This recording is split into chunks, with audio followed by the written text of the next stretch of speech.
friends, it's Carly. Welcome back to my kitchen. So today I am going to be making a chicken noodle soup from scratch. I'm not going to show you, all of the steps to make the broth and everything, but everything is obviously going to be homemade, and I'm going to show you how to do that.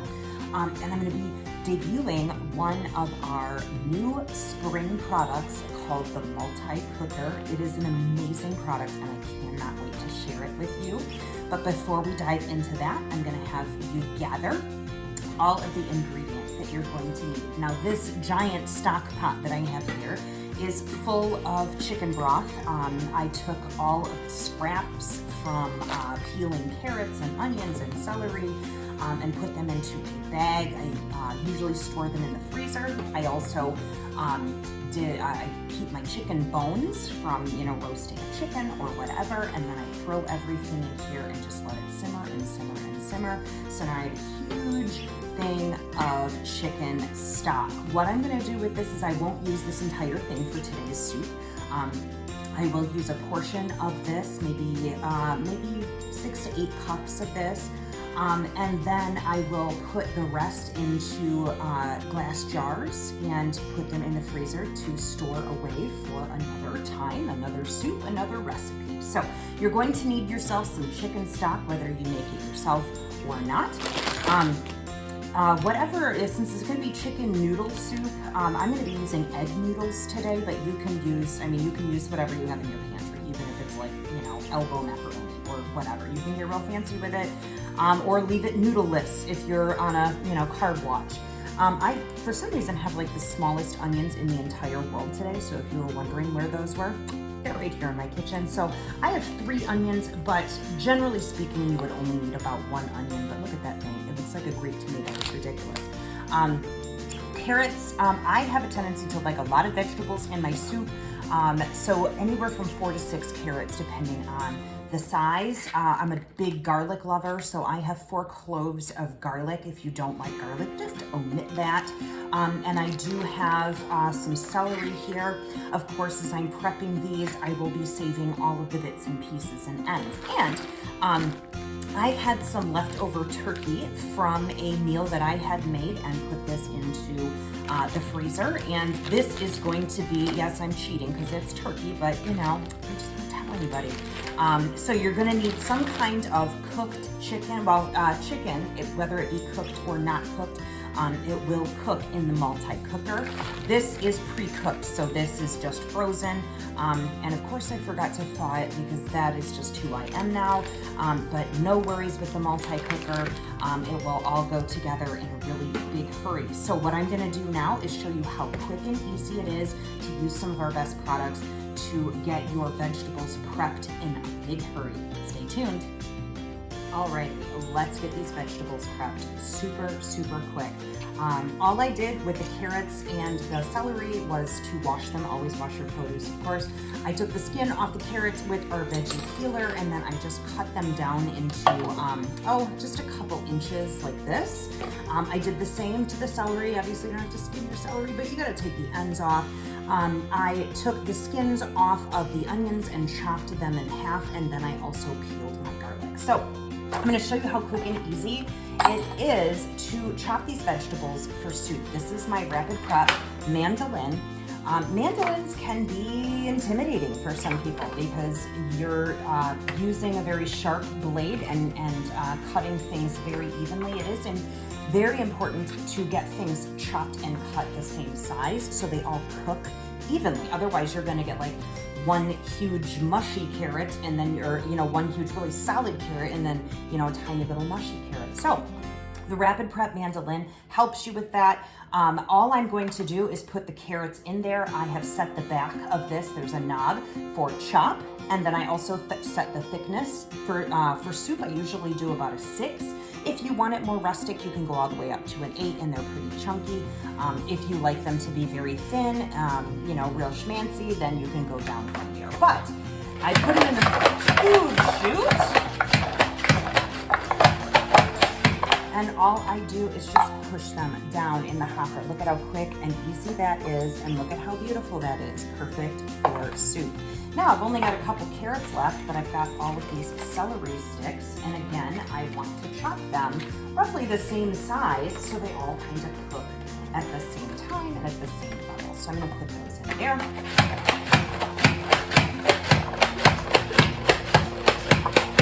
I cannot tell you how much time I save by using this rapid cut mandolin. I use it, oh, look at that, I just dropped something. Gotta wash it! So, I use this thing all the time to prep my vegetables. Lock it into place. Now, this entire thing actually folds down into this little hopper thing, so it doesn't take up tons of room. You'll see it just kind of comes apart. The little food pusher comes off. This slides up over the blade, always protect your beautiful fingers. And then these things just kind of go right into that food hopper. So those vegetables are ready. Now, I'm gonna show you a really fun way to peel your garlic if you've not seen this before. So I've already done a couple of my cloves, but here's this garlic. Now, this little fabulous thing is a garlic peeler. It looks really, really silly. It's just a little piece of silicone and it's flexible. You stick your garlic right in there, just like so. You put it down on your table and you roll it just a couple times back and forth and it comes out completely peeled. Gotta love that. Your fingers stay out of that stickiness and all of that. So, everything is peeled, everything is ready. So I'm going to go ahead and use my food chopper. This makes really quick work of those onions, makes quick work of the garlic.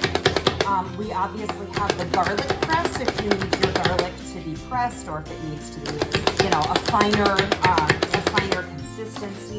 But since this is a soup, it's obviously being chunky is completely fine. This thing comes right apart. Tap it off. This goes right in the dishwasher. This comes off and goes in the dishwasher. This also goes in the dishwasher. And look, woohoo, it flashes you. So no food gets stuck up in there and in among the blades. So this is a really fantastic thing. So that's it. My vegetables are totally ready. Let's head over to the multi-cooker and get started on making the soup. Okay, friends. Here is the big reveal. This is the multi-cooker. It is absolutely a gorgeous piece of cookery. It is got so many settings on it. Let's look down here. Oh, you can see me. Hi, everyone. There's custom settings: sear, egg, poultry, beef, pork, seafood, white rice, whole grains, and then there's a whole other thing on the other side. I want to draw your attention to a couple of things. Number one, sous vide. If you've not heard about sous vide cooking, check out some of my other videos. Coming up, I will be making some of these sous vide things and show you how to do it. Your meat comes out perfect every time. Your vegetables, oh my goodness. And then look at this. Hi, yogurt. Have you ever thought about making your own yogurt? You have now. You can make it in our multi-cooker, and look at this. Things that you need to sterilize if you, if you are a new mom and you are bottle feeding your child, or need to sterilize toys, or need to sterilize, pacifiers or whatever. That is fabulous. Other things that this new multi-cooker has is an on-off button in the back. So you just push the button to turn it on. You can push the button to turn it off, obviously. So this is, it is a pressure cooker as well as a slow cooker, a sous vide cooker, and all of the other options. This is the steam release valve, but look, where is the steam release button? It is all the way down here. So if you are pressure cooking, which I will be today, your finger will never come in contact or even go close to that steam release up there, so you will not have to burn your beautiful, beautiful fingers. So now I'm going to open her up. She's gonna sing me the song. Isn't it gorgeous? That's what it looks like inside, all sparkly, shiny, and new. This comes right out, so when you are finished cooking in here, whatever you are cooking, it's super easy cleanup. Just put it right into the dishwasher and you are done. So this is what I'm going to do now. You'll see all these, you see it's telling me that it doesn't know what I want to do yet, so I'm going to set this up. So what I want to do right now is the first thing I want to do is take all of our lovely vegetables and put them in here and kind of sweat them down a little bit. So I'm going to go to the sear setting and I'm going to push this. Now, it is customizable. If I push the middle button, I can turn the time up, I can turn the time down, but I don't particularly need to sear these vegetables for very long. It's just to sweat it down. So I'm gonna press the button in the middle again. And now here is my little temperature gauge right here. I'm gonna press that again, and I get to choose if I want low, medium, or high heat. I'm gonna go with high heat because these are just gonna be really, really quickly kind of seared off. I'm gonna press the middle button and then I'm going to press it and hold it. Okay, now you'll see that it's preheating. This little thing right down here actually tells where you are in the cooking process. So, you know, if you have something slow cooking all day, it will kind of keep track of everything as it's going and how much time you have left. It'll do the same for all of these things. It'll give you kind of a countdown if you're somebody who likes to know what's going on with your food, which I think is really fabulous. So all I'm gonna do right now is I am going to put a little bit of oil. I can already feel that starting to heat up. I'm gonna put a little bit of oil in here and then we'll start sauteing our vegetables. We'll be right back. Alrighty, this is preheated. So what I'm gonna do right now is just throw my vegetables in there. You're gonna hear a sizzly. I love that sound. It just means good food is on the way. So put these in here. This is my onions and garlic all chopped up nice and fine for our soup. These are just gonna cook, you know, for maybe 3 to 5 minutes. You want your onions to be translucent and you want your vegetables to start just getting soft, but obviously they don't need to be cooked through because they will do more cooking while the soup is cooking as well. So I'm just gonna let these sear off and cook down, and then I will show you the next step. Alrighty, this is looking fabulous. You'll notice that the onions are translucent. The smell is amazing. This is like the wow, your house smells good kit 101, isn't it? Like whenever you've got this, this little, you know, bunch of vegetables cooking down. So this is completely done. I am going to come over here and I'm gonna cancel out my order there so it comes back to just neutral.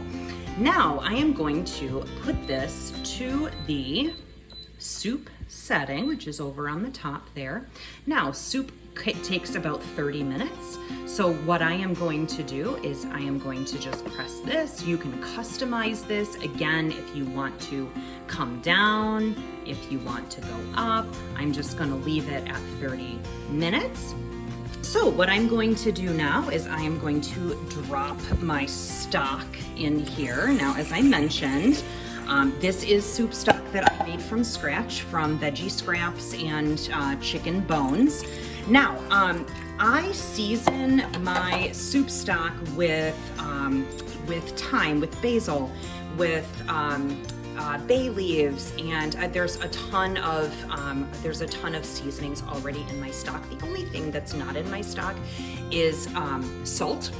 And the reason I don't salt it is because when the steam evaporates, the salt content will actually become more concentrated and you can wreck a soup because it's too concentrated with the salt. So I usually wait to salt it at the end. But if you want more flavor in your stock, or if you have a store-bought stock, you're gonna wanna put some things in here like parsley, like thyme. You can dress it up any way you want. If you wanna, you know, have a little bit of a Tuscan flair or something, you can throw some Italian seasoning in there. Throw in a bay leaf because that is a really earthy kind of flavor in there. So, and then put your salt and pepper in at the end. Now I have a brick of frozen turkey because again, I forgot to thaw it out, and you know, it might be just me, but that's the way it goes. So I'm just gonna kind of push this down in there so everything is covered. Now we've got our vegetables, our stock, and our turkey. I am going to put the lid on. It's gonna sing me a song because it loves me, and we've got everything down here set. It does have a keep warm setting. I'm not delaying it, so I'm going to go ahead and push this and hold it. Now it's gonna tell me what it's doing. It's running. Better go catch it. Yuck, yuck, yuck. No, sorry. This is going to start, and you'll see this right here is preheating. So it'll preheat and it'll come up to pressure. When it comes up to pressure, you'll see this little button right here, and it'll be popped up. So that's how you know that it is pressurized and locked. You cannot open it when it is pressurized until you use the depressurize button and take the pressure off there. But what I am going to do now is go do whatever it is that my wonderful little heart desires, because my soup is going to cook itself. I will be back once this is all pressure cooked, and I will show you what the next step is. Here we are, friends. So the soup has pressure cooked. It is on a keep warm setting right now. So this will keep your, whatever it is that's in here cooking. It'll keep it warm for you for however long you'd like. You'll notice up here that the pressure button is up. So that means this is pressurized, so we need to depressurize this. Now, if I were to just leave this alone, for 10 or 15 minutes or so, then it would depressurize on its own. But I'm gonna show you how this works. I'm gonna press the steam release button, and then that is gonna go up.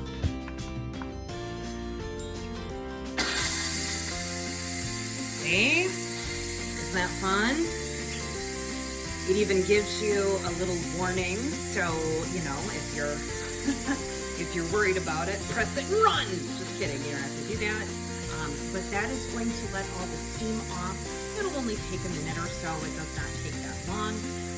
But obviously, stand back and don't put your fingers anywhere close to that, because that is very, very hot. So once the pressure is released, you'll notice that I have my noodles over there. I did not put the noodles into the soup prior to cooking the soup in the pressure cooker. And the reason for that is if you put the noodles in, they can get overcooked and very mushy and start to fall apart. I do not like that. I like, a tender noodle in my soup. I definitely don't want just a mushy noodle soup. So you're noticing that this is going down. So basically what I'm going to do after this depressurizes is I'm going to take the lid off. I'm gonna add about half a bag of the egg noodles to this, and then I'm gonna put it back on to sear. Now, I'm not searing anything, but that sear setting is going to act kind of like a hot plate or a stove burner to keep the soup warm and to cook the noodles. Now you notice that that little button has gone down. That means that the pressure inside of this pressure cooker is now released. So what I'm gonna do is I'm gonna turn this and pop it off. Look at that. Now, here's something fun. See that little knob at the bottom? That fits right in there. So you don't have to find anywhere special to put your lid. Isn't that lovely? So I'm just gonna give this a real quick check. Looking gorgeous, looking gorgeous. So I'm gonna X this out now because I don't need that anymore. I am going to turn this back to sear, just as I had before. I'm gonna press this. I'm gonna just leave it at 20 minutes. It probably will not take 20 minutes for those noodles to cook. So I'll push that. I'm gonna set my temperature. I'm gonna put it at high again. I'm gonna press and hold. And that is preheating. You don't necessarily have to wait for the preheat, simply because it's already hot in there. So this is my form of measurement. I find like the halfway point and kind of pinch it. And then, yeah, it's real exact, isn't it? And then when it gets about to that point, that's when I stop pouring. And you can do more noodles, you can do less noodles. It's totally up to you. I like veggies, I like noodles, I like soup. Can we just talk about that for a second? So all I'm going to do now is let this cook until the noodles are tender. And then I'm probably going to work on a little, maybe some bread on the side, get that into the oven, and then we will be ready to serve. So stay tuned for the finished product. Here it is. It looks amazing. The noodles are cooked, the veggies are tender. There's some big old chunks of turkey in there. And I just threw a little bit of fresh parsley on the top. I have a little herb garden, so, you know, I'm fancy that way. But it gives it a little bit of extra flavor, a little bit of extra pop of color. Don't forget to add your seasonings to taste to your soup. Again, I usually add my salt at the end, so I did add some salt to my soup so that it is not bland. And isn't it gorgeous? Super quick, super simple, totally accessible. You can make great food for cheap and from home. Anybody can do this. Anybody can do this. So if you need any recipes, if you need any kitchen inspiration, reach out. I am here for you. Thanks so much for watching. Give me a like, give me a share. I'll chat with you next time.